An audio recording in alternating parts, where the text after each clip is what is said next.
we will get going. So this is scheduled, normally this is scheduled to be a 50-minute presentation. So I may go a little faster, but by all means ask questions.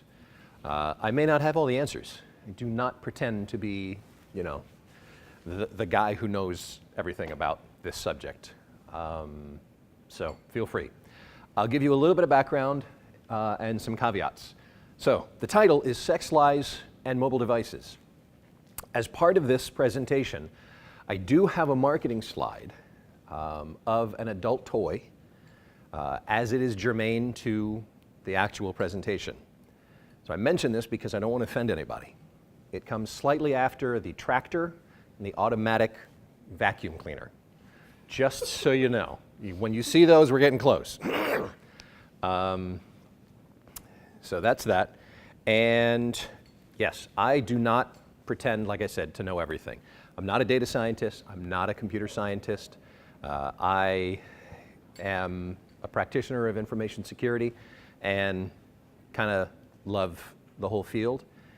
You will probably notice me getting a little frustrated. This presentation does that to me. It is either really cool or really frustrating, dark, and a little dismal. And I waver between each of those. So if you see that happening, you'll understand why. All right, so a little bit about me. My name is Daniel Gibson. I am from a company called, in the corner there, GreyCastle Security. And we are a small but growing security firm in upstate New York, a little place called Troy, New York. And that is probably about 200 miles, 250 north of Manhattan. We have offices across the United States, so we're growing, and we go where our clients are, which means a lot of our folks are on the road a lot. I don't know how they can do it. I was originally an English major. I thought I would write novels and poems and witty stories and be quoted from, you know, Cosmo and Vogue, and that did not work out real well. Went back to school, ended up going to New York, where I was introduced to information security. Spent some time there, came back north in upstate New York, and I have not looked back. I really enjoy information security. My thought process on this is it takes a team. It's a team sport. So we need everybody from the scientists and the people who do the algorithms and the math behind it and publish papers and proof of concepts to the people who take that and make it into an application or a device, and then the entrepreneurs who take that and commercialize it and put it out there. And then the folks who you know, run all the testing, the penetration testing, the vulnerability scanning, and then, you know, all that. So I think it does take a village. I like to be a part of that village. Cool. Uh-oh. No. I forgot to turn it on. There it is. All right. So I'd like to start off with this.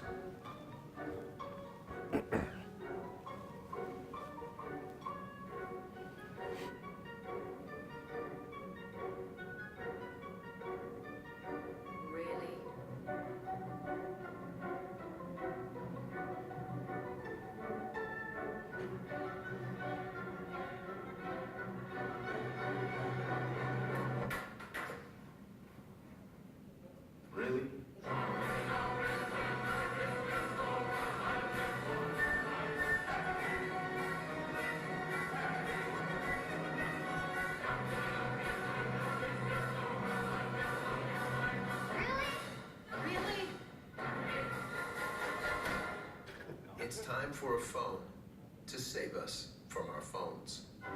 New Windows Phone, designed to get you in and out and back to life. I get a kick out of that one every single time. So it's not just a plug for Microsoft phones, because we saw how well that worked out for them. But that was done 8 years ago. And that was a facetious depiction, but not completely untrue, about where we were 8 years ago. And now if you were to think about all the devices, more devices that we have that are occupying our lives and our time, all the additional applications for entertainment, for fitness, for doing our jobs, for home management, whatever it could be. And it was just an interesting and funny illustration. We've come so far, and yet we're kind of in the same place. So we're here today to talk about us. And that's the royal us. But we're going to do it through a different perspective. We're going to take a look at ourselves through our mobile devices. Because arguably, who knows us the best? Well, you would say, well, probably the people closest to us, like our families, our spouse, or significant others. Well, maybe, okay, they certainly know us very well, but we probably don't spend as much time awake with those folks than we do with our coworkers. So we spend more time awake with our coworkers than we do with our family and others, most likely.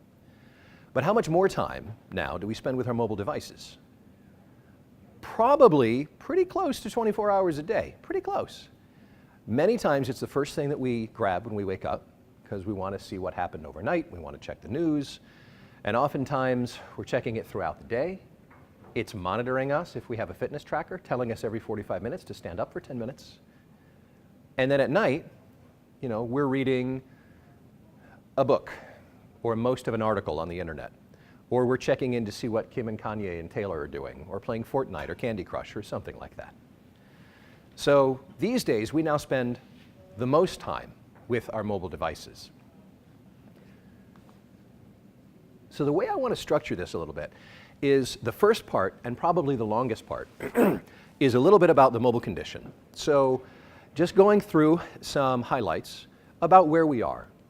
Now, I don't pretend to say that this presentation, you're going to learn everything in this presentation is brand new. Likely, maybe a lot of this, maybe the majority of this, you already know about. I'm hoping that there are some things that you will learn about that are new. My real hope is that you walk out of here a little bit different, a little bit more questioning, that you're thinking maybe a little bit more about how you interact, how your family interacts, and what is collected about you, and what that can say about you. So with that, why don't we begin? Now, this is a great 21st century philosopher. Do you remember a time when you didn't have access to all the world's information when you were sitting on the toilet? Way back when, we went in there for one reason. Now, we have, like he says, access to all the world's information. Certainly, it seems that way. But you could flip this and say, do you remember when the internet didn't know when you were in the bathroom? Because this information exchange is not just one way. It goes both ways. And man, is there a lot of information out there, and is there a lot of information being collected about us? To the degree that if you were to think or say, someone told you, that you know, next month, the government is releasing and requiring a mandate that every human being, every person, every newborn baby is going to have a chip input in them, implanted in them. And that chip is going to register your heart rate, your respiration, your blood oxygen level, your temperature, finances, movies, location, purchases, cars, interaction, everything about you, it's going to monitor, and it's going to report back and save that information. How many of us would voluntarily sign up for that? No, right? Because that's supposed to be private information. It's supposed to be personal information. We're not supposed to have all of that information available to anybody, especially the government, right? But the problem is, so we're thinking about that as like some dystopian future, right? That may be starring Keanu Reeves, Lawrence Fishburne, and Carrie-Anne Moss. Well, the funny thing about that is that we're already there. Because most of us carry around one of these. And this is doing exactly the same thing. And moreover, we're paying probably more than $500 for the privilege of doing that, and a monthly fee. It's a little scary. Some would say that Orwell was an optimist. But really, surveillance has now become the business model of the internet. And we'll find out, we're going to delve a little bit deeper into that. And let's start with our supermarket. So there was a TED Talk just exactly about this, and it was fascinating. He did a really great job. He's an English guy, but I won't do the accent. But he said, I think that in the future, surveillance is going to be pervasive, and I think it's going to be wonderful, because it's going to be like life in a medieval village. Everyone will know your name. Everyone will know who you're related to, what your favorite color is, where you're going for dinner, and what you got for Christmas. They will know everything about you. It will be like living in the Shire. And now we'll relate that to supermarkets.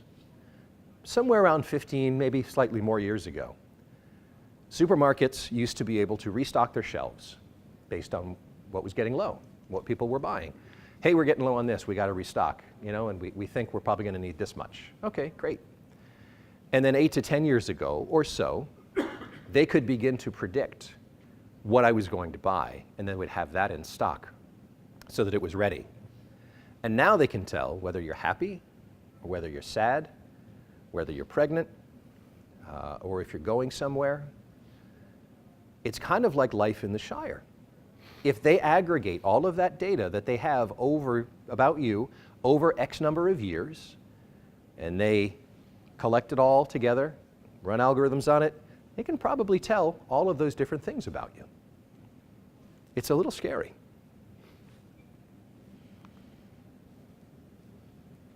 So this is interesting. Before I get into the Wi-Fi and the beacon marketing, because we have the cell phones on the screen, I just wanted to ask folks, has anyone here ever heard of carrier IQ? Yeah? We usually get a couple folks who have, which is really good. So just for the folks who haven't, carrier IQ has been around for a while. And it was a piece of software that ostensibly was put on a number of devices, phones primarily, and it was supposed to be for customer service. So it was going to be able to take a look at and log things like battery usage and application usage, CPU usage, all of those internal things that could affect the customer service or the quality of your phone calls and your phone usage. The only thing is the company that created it forgot to tell us that it could also log all of your keystrokes and send that back to the company. Pretty big miss. So when this was found out, there was a bit of an uproar, a little bit. There was some legal fighting, and up a few months ago, AT&T ended up purchasing carrier IQ. Now this is critical because this was installed on a lot of phones, millions of phones. I think it was Sony, Samsung, LG, Nokia, a ton of phones. And nobody knew that it could do this. So that is a pretty huge miss. AT&T currently owns the rights to carrier IQ. We don't know how they're going to use it just yet. Are they going to maintain it, install it on their phones and affiliate phones? Are they going to change the application itself? But just know that that was out there. I wanted to mention it because we're talking about this. So Wi-Fi marketing. This is nothing new. It's been around for a while. And just so you're aware, when you go into a store, a mall, and they have Wi-Fi, and I'll pick the Gap. I don't shop there really, or Target. I do shop there. Target, and you want to go into their Wi-Fi because you want to be able to surf and check all of the stuff that you want to check while you're in the store. I would like to read you something directly from a Wi-Fi marketing company that explains what it is or why this is so beneficial. So this is from a company called Isle Labs. And it says, it just goes through a series of steps, 1 through 4. So the first one is, hey, business, encourage your customers to sign into your hotspot with their social media accounts. Post signs around your retail space and even offer small discounts to incentivize them to come. When they sign in, your customers are presented with a splash page. Encourage them to sign in via Facebook to get the most out of your Wi-Fi marketing. You can also offer connectivity through other social media sites. After they sign in, you'll have access to their behavioral information, such as how often they return to your venue or how long they spend on the premises. By signing in with Facebook, you'll also have access to their likes, demographic data, and contact information. With this information, now you can effectively market to your customers, provide incentives to come to your locations, have them fill out surveys, do user recommendation sites like TripAdvisor, multi-channel marketing through email and Google Ads. And this is interesting, the benefits to the business, you understand who your customers are, what they're like, and what their behaviors are. Use these insights to create hyper-targeted user lists to market to. So that's kind of general when you're talking about Wi-Fi marketing. You're going into a store, and anybody who sort of signs in can get kind of generalized information, or sales, or news, or whatever it is. The next one, beacon marketing, takes it to a whole different level. So beacon marketing uses sensors and Bluetooth low energy. And instead of saying, hey, Mr. Gibson, we are having men's jeans on sale. When I walk up to the men's jeans section, or better yet, the skinny jeans section, it's going to say, and I have my Bluetooth on, it's going to say, hey, Mr. Gibson, those skinny jeans are available for you in yellow. And I move over to the polo section for yellow polos too. It's that specific. It will follow you through an aisle around a store and will be able to offer you specific incentives and marketing for exactly where you are and what you're looking at that time. And that's beacon marketing. It's out there now. It's not hugely widespread, but it's probably a little bit more so than you think it might be. I know it's in some supermarkets. And think about that. You know, I like Progresso soup. So when I go to get their split pea and ham soup, if I'm in that, passing that, hey, 50 cents off today. It's a Wednesday. You want to go for it? Why not? This is an interesting one. So they had done 2 studies. I'm going to summarize them, and I'm likely going to get some of this information wrong. But I do have the links in the notes in the PowerPoint.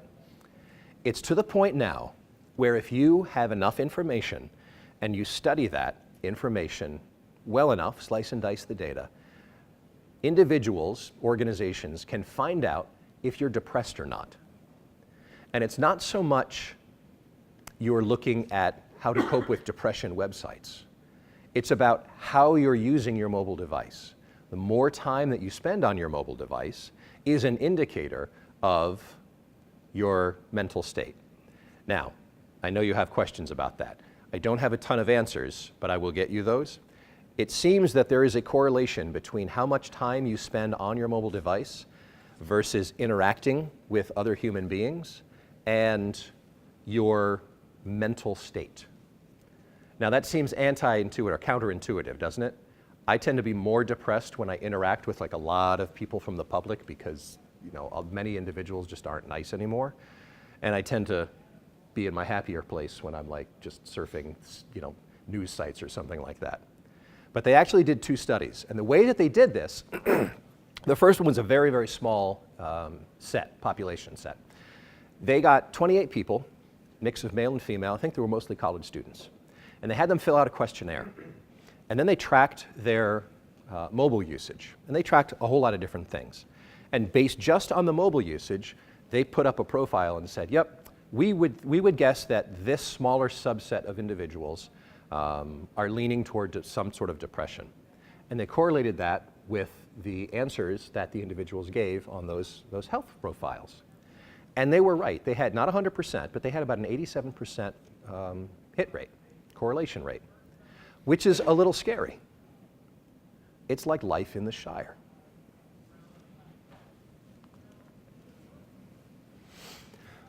So this one, I love that graphic. I think it's fantastic. We are all familiar with a breathalyzer, right? Something happens, you're pulled over, hey, can you blow into this straw? There is now something called a textalyzer. And this has to do with it's not even big data anymore, it's humongous data and metadata and correlation of data. So we know that right now, law enforcement can't say, open your phone, give me your password. They can say that, but there's some legal protections there. But what if they said, may I see your phone? I don't need your password. And they can connect that, and they can say, hey, OS, what speed were you going? Hey, accelerometer, did you just swerve? Did you just indicate some kind of a swerve? Hey, phone, was there any kind of text messaging? I don't need to know what the text said. Was there any kind of text messaging going on over the course of the last 2 minutes? There is actually a law in New York that is currently being studied by a task force that could make that a tool, a viable tool for law enforcement.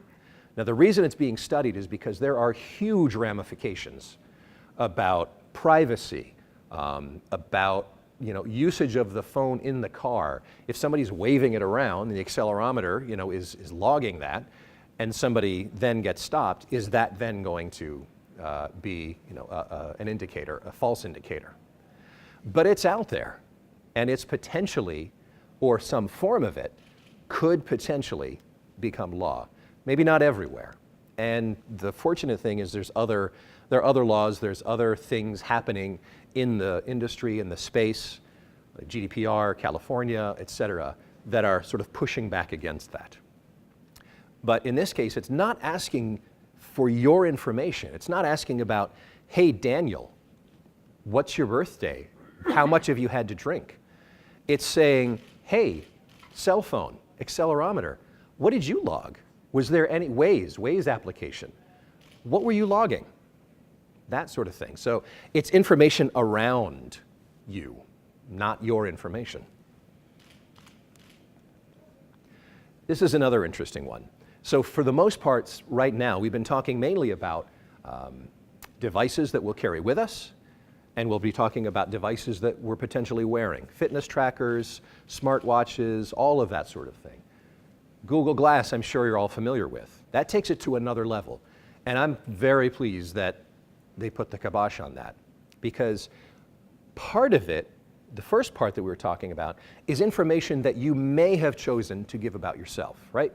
You're posting stuff, you're sharing your location, you're accepting those terms and conditions, and even when it says, hey, do you want access, can we get access to my contact list, my calendar, my cell phone history, and my photos, we're going to reluctantly, yeah, okay, sure, because I really, really want that cool service, because I really have to figure out something.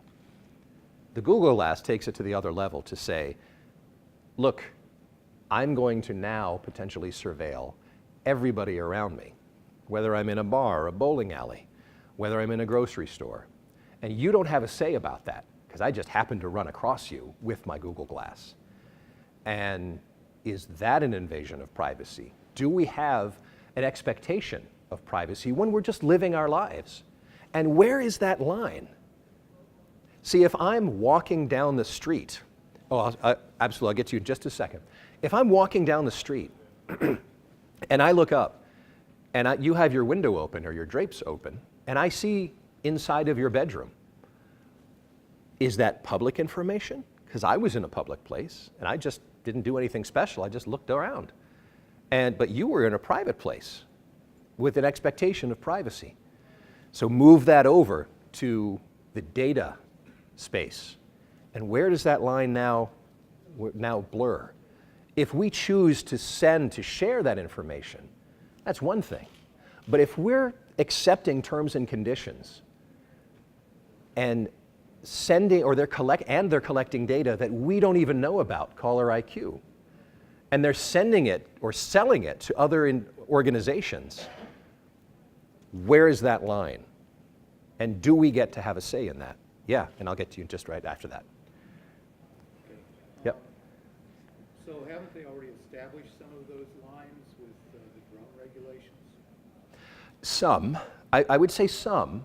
The challenge there is with some of these is we don't yet fully know what folks are collecting. Like the NSA, access to email, tons of metadata. Organizations could be collecting information and sharing information like Facebook was doing, and nobody really knew that because nobody actually gave consent for them to do that. or if they did, it was buried in, a ton of legalese. So yes, and the point, one of the points that I'll make is, I don't think we yet know where we are. I think we're beginning to figure that out with laws, so not only data protection laws, but also consent laws, deletion laws. And we're not there in the United States yet.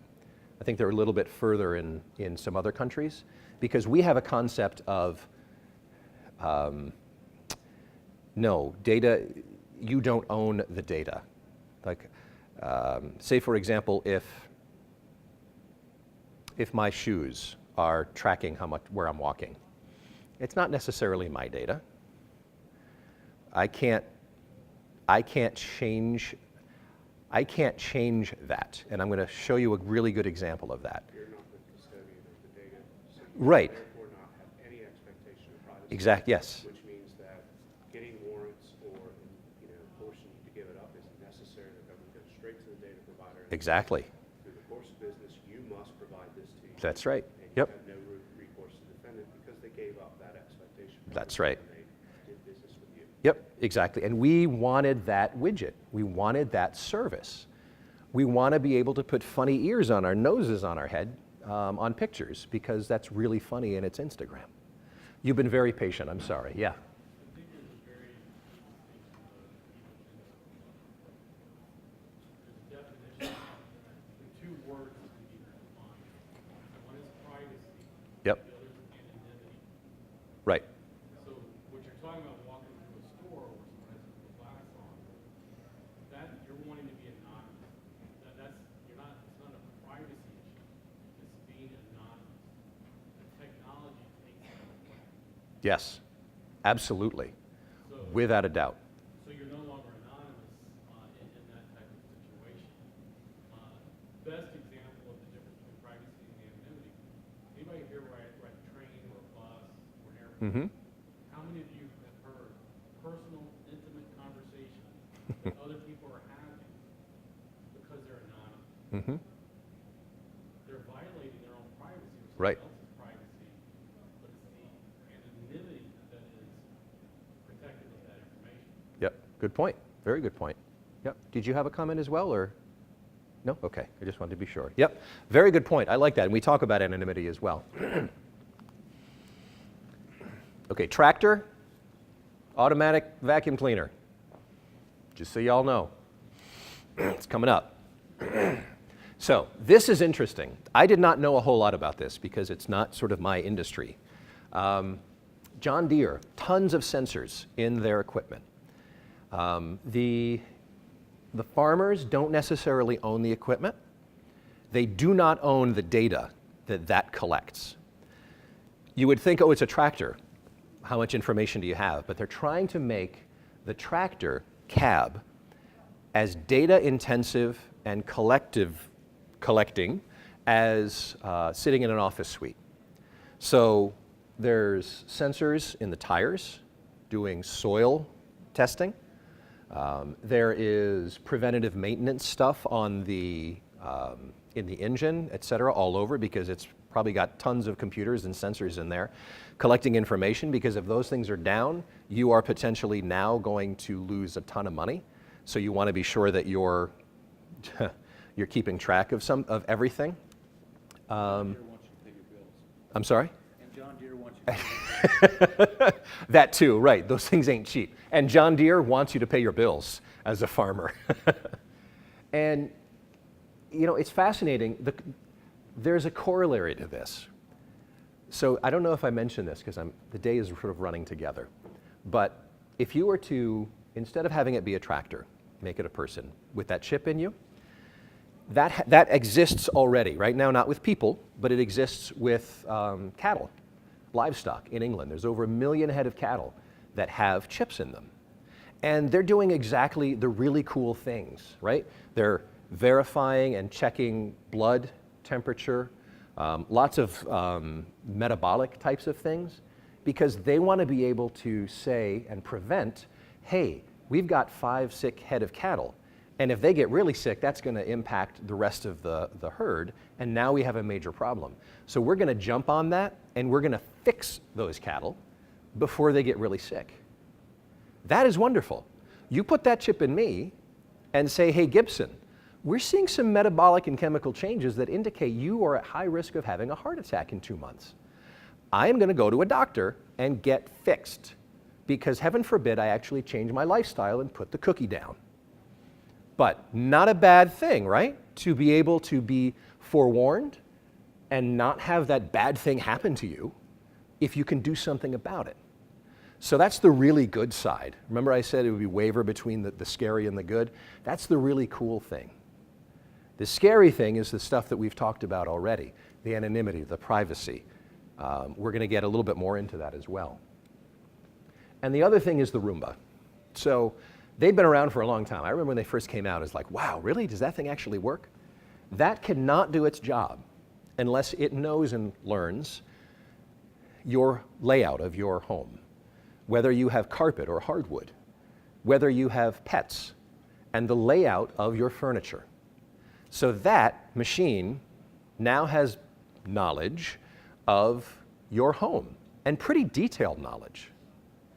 It can't do its job without it. And if you have one, you agreed to it because you wanted that service. You wanted it to do exactly that, to make your burden a little lighter. But at what cost? So this is interesting. The first time I gave this presentation was earlier this year in February, and it was like a day or two after this. So what happened with the first one at NPR? There was a few people, a researcher and her husband.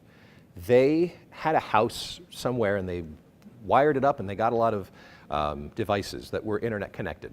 So they had a smart toothbrush, they had a smart frame, smart TV, adult toy, smart bed, internet connected bed, and something else. I forget what it is.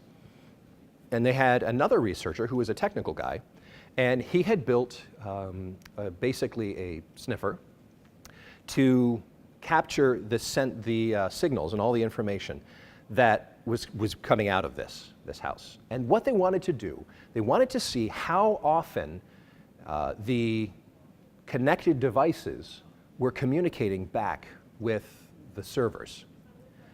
What they found out was, first of all of them were, even when no one was home, all of them were connecting back with their servers. The Echo was connecting back once every 3 minutes, even when nothing was going on in the house. And all the other devices, some were connecting once an hour, once 45 minutes, or every 3 hours, which was a little scary. Because, honestly, why do you need a smart bed to tell you that you got a lousy night's sleep last night, or that it was fantastic? Lots of this stuff I just don't understand.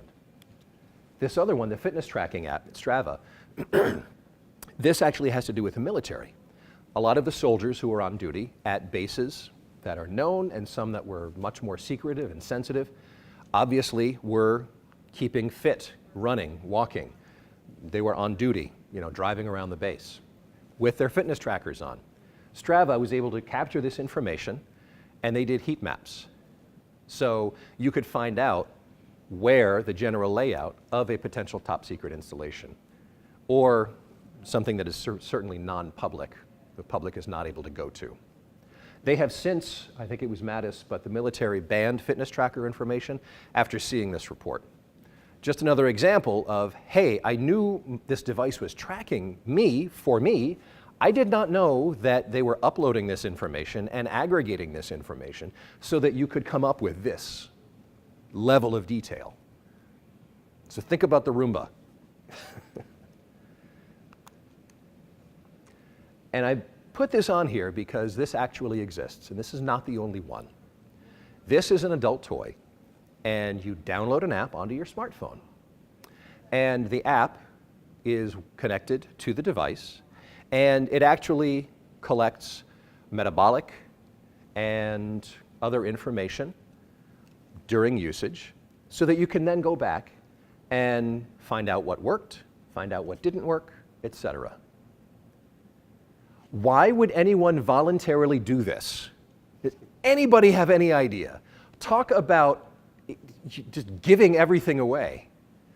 I mean, you're registering it. To your point, there is no anonymity into this, and you are completely giving away your privacy. And for what reason? You probably already know what works and what doesn't work. You don't need an app to tell you this, right?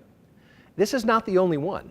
There are others that are internet connected that allow couples to enjoy themselves at a distance, meaning that if somebody's in St. Louis and somebody's in Dallas, you can download the app and you can control the device across the internet. It's a little bit mind-blowing. And this one makes me chuckle as well. The point on this is the information exists and it's out there. The same applications and devices that enable dissidents in a totalitarian regime to organize and meet and protest to elicit change. It's the same applications, devices, and information that exists that allows the governments to identify who those dissidents were and execute them. You can't separate the intent from the data. You can utilize it however you would like. If you block it, pass laws to block the collection, to stop one thing, you're having a similar effect on the other side. And this is interesting. This is from the TechCrunch just a couple days ago. We are talking about surveillance. The scary thing is if you take a look at, even from that, like I mentioned, the commercial, all the devices, all the applications, all the categories, wearables, fitness, cars, Wi-Fi, beacon, all of that's not to mention the social aspect of everything that people are just giving away now. You take that, you collect it, and then you throw in some stuff that we don't even know because you didn't disclose that we were collecting it, and then you aggregate that. You collect it over years, you aggregate it, and you churn through that. That information doesn't ever go away. It's just like me in the yellow skinny pants. It's sitting on a server somewhere to be accessed when I least expect it. I don't. Run for all. Yeah, exactly. Yeah, that'll do it. You'll see it again. I don't like skinny pants. But this is what some, yeah, there are lots of things I don't understand. This is something, so there was a high-ranking individual who was over the GDPR regulation. And at the same conference, he called it the data paradox. We want all these services because they're fantastic. And they're helping us out with our lives. We don't want to go backwards. But at the same time, we're giving away all of this information. How do we stop organizations from legally, even though unethically, think Cambridge Analytica, think some of the other news headlines, from using this information and collecting it and misusing this information?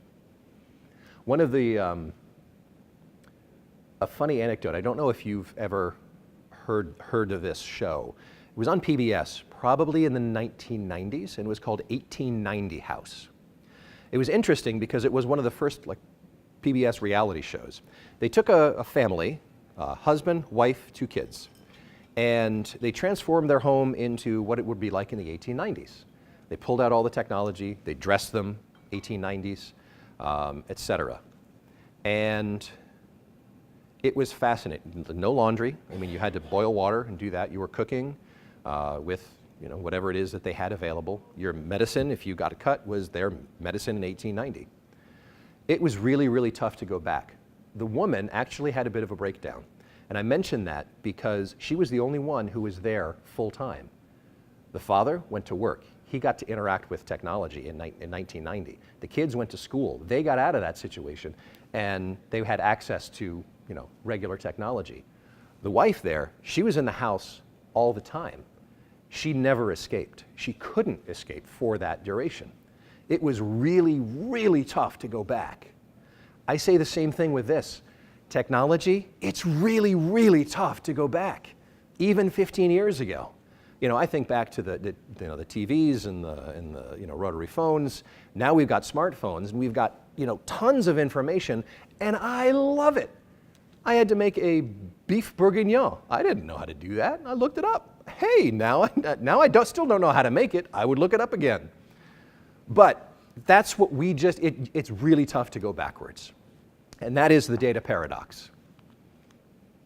So these are just some, let me do a quick check on time because I'm rambling. Sorry about that. Oh yeah, I've got like 10 minutes left. Okay, good. Ramble away. Yeah, right, exactly. So the lack of consent.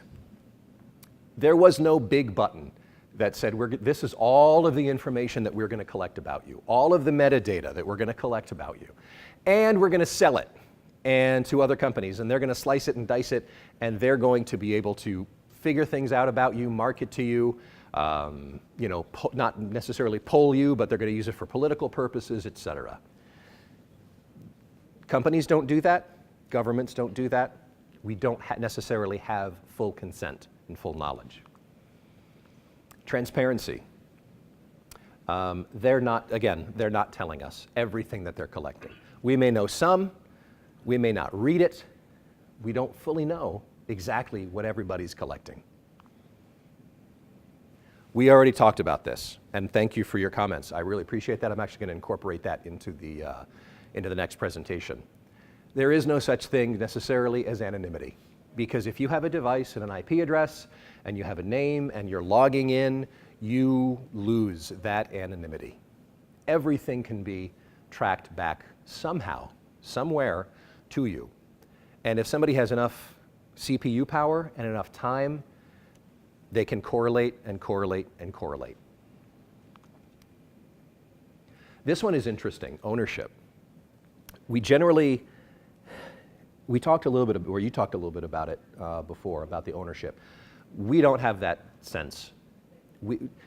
I own my car, mostly. The bank owns the majority of it, but I own my car, and for me, that's probably a little bit easier to protect. Data, you can't see it, you can't touch it. I'm interacting and I'm doing all sorts of things, and the amount of data it's collecting about me that I'm not really aware of, because I didn't ever think about it. It's correlating stuff that I'm doing online and giving a percentage, and I'm just kind of living my life. I'm kind of just, looking up recipes.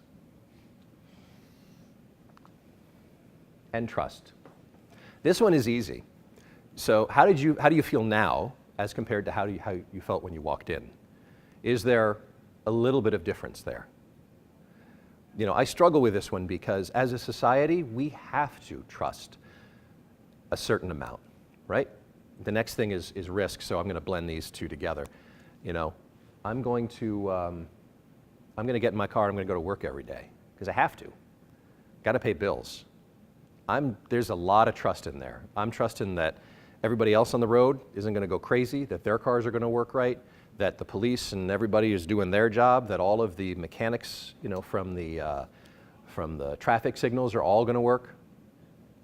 Huge trust, but there's a lot of risk there too. This is the slide that I get the most frustrated with because it doesn't matter. It's just like going back. It's really tough to go back. I don't know yet where we are as a society with laws and understanding and our self-control with regard to that, if it's going to make a difference. Or are we just going to want to get that service, get that convenience, regardless? Hey Siri, read me my unread email. Princess have sent you an email about life-changing opportunity, if you please.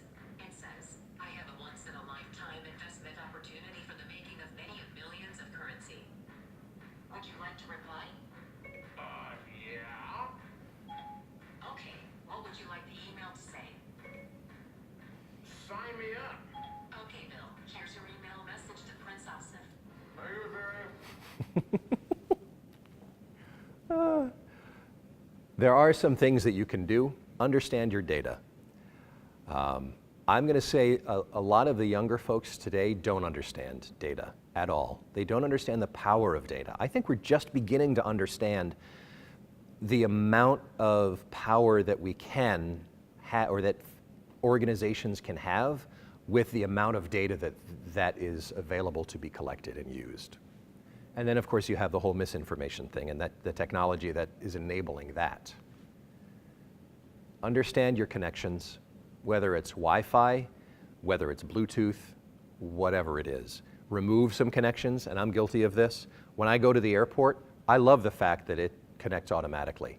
It's because it's looking, hey, Albany Airport, oh, hey, you're at Albany Airport, great, you're on, wonderful, I didn't have to do anything, it was great.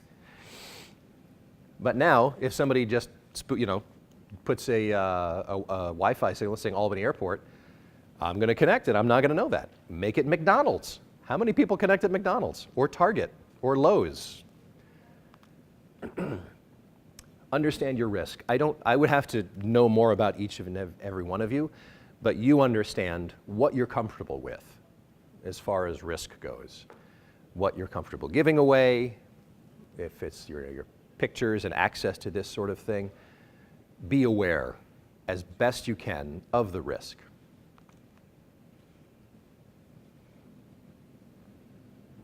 I think this is where we are right now. There are forces that are impacting our society with regard to anonymity, privacy, data, information collection, and usage. I think there was a lot of this going on. Hey, we can collect it, let's go ahead and see. There's no laws against it.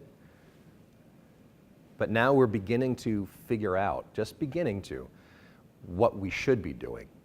Data exists. It's the ethics behind how we're using that's the critical thing for us as people, as a society. And then there's this guy.